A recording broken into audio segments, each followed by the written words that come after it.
Hi, Bruce. How are you? I'm good. Where were you last week? Philadelphia, downtown Philadelphia. Oh, very nice. City of brotherly love, right? Yeah.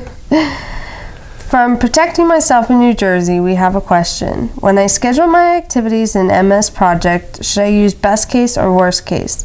Should I let people add a buffer to their activity durations? Yeah. Short question, long answer. So let's look at some rules of thumb here. Never use the best case, because if you plan the best case and then live reality, you're always going to be behind schedule. That's not good.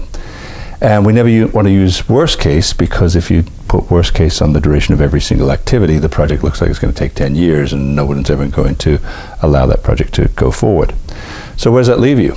Oh, also never let anybody add buffers to their durations, because then the project also gets out of hand. So that doesn't leave you with much choices. So your only option is to deal with most likely case, but buffer added at the management level. So let me explain.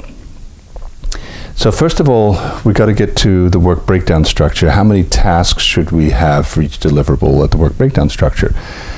Best case would say, I code this software and then I release it. Mm-hmm. No testing, no mistakes, everything's perfect. Obviously, we wouldn't want to do that.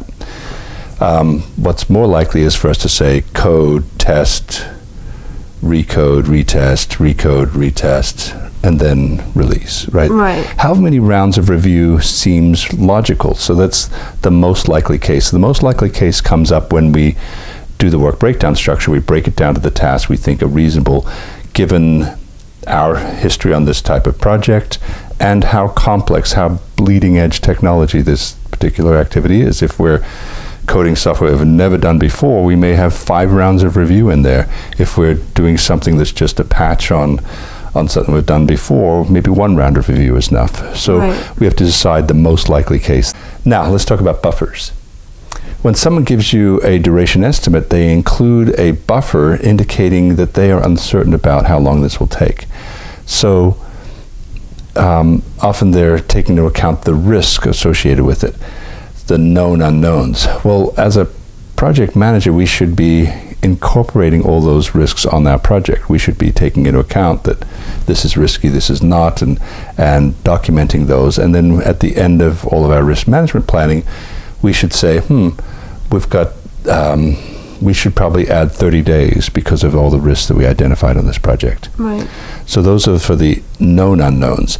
But then management should come in and say, your project is on the bleeding edge technology. We're going to add a 30% buffer to the whole project in terms of both money and time. Mm-hmm. And then that's for the unknown unknowns. Or if your project is very similar to stuff we've done before, maybe they only add a 5% buffer. So they should have some kind of a gut feel for what percentage of management buffer they put in for the unknown right. unknowns. So to summarize the question, come up with the most likely case with the right number of activities broken down, and then add the buffer at the PM level and the management level to encounter the known unknowns, the unknown unknowns. Make sense? Right.